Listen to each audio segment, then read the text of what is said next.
అందరికీ నమస్కారం. మనకు 60 సంవత్సరాల పేర్లున్నాయని అందరికీ తెలిసిన విషయమే.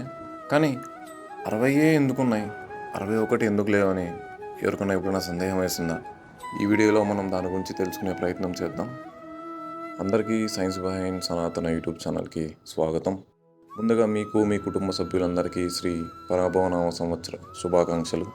పురాణాల ప్రకారం చూసుకున్నట్లయితే సందీపని శ్రీకృష్ణులకి జన్మించిన 60 మంది సంతానం ఆధారంగా ఈ కాలచక్రాన్ని రూపొందారని కొంతమంది, విష్ణుమూర్తి మాయ వల్ల నారదుడు కన్యలా మారి ఒక రాజును పెళ్ళాడి వారిద్దరికి జన్మించిన 60 మంది సంతానం ఆధారంగా చేశారని ఇంకొంతమంది చెప్తూ ఉంటారు.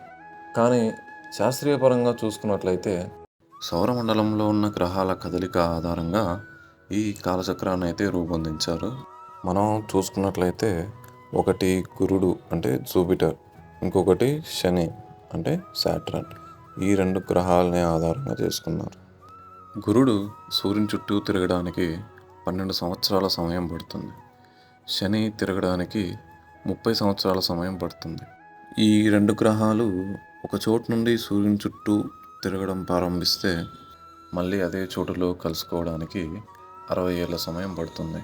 ఈ 60 సంవత్సరాల ఆధారంగానే మనకి ఇప్పుడున్న 60 సంవత్సరాల కాలచక్రాన్ని రూపొందించారు. మీకు ఇక్కడ ఇంకో సందేహం రావచ్చు, సౌరమండలంలో అన్ని గ్రహాలు ఉండగా ఈ 2 గ్రహాలనే ఎందుకు ఎంచుకున్నారు అని. ముందున్న 3 గ్రహాలు చూసుకున్నట్లయితే బుధుడు 88 రోజులు, శుక్రుడు 225 రోజులు, కుజుడు 2 సంవత్సరాలు. ఇవి చాలా తక్కువ సమయంలో సూర్యుని చుట్టూ తిరగడం జరుగుతుంది. ఇంత తక్కువ సమయాన్ని ఉపయోగించి ఒక పెద్ద కాలచక్రాన్ని నిర్మించడం అసాధ్యం.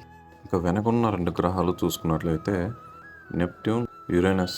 ఇవి కంటికి కనిపించనంత దూరంలో ఉండటం వల్ల విస్మరించారని అనుకోవచ్చు.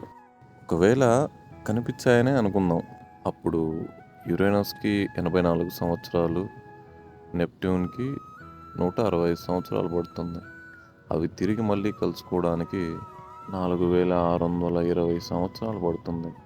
అదే మనం సాటర్న్, యురేనస్ తీసుకున్నామంటే అవి తిరిగి కలవడానికి 420 సంవత్సరాలు పడుతుంది.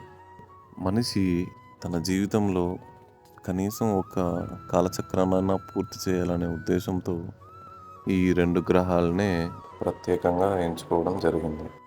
నెక్స్ట్ వీడియోలో మనం ఈ సంవత్సరాలకి ప్రత్యేకంగా పేర్లు పెట్టడానికి వెనుకున్న కారణం ఏంటి, షష్ఠి పూర్తి ఎప్పుడు జరుపుకుంటారు, ఎందుకు జరుపుకుంటారు, ఈ విషయాల గురించి తెలుసుకునే ప్రయత్నం చేద్దాం.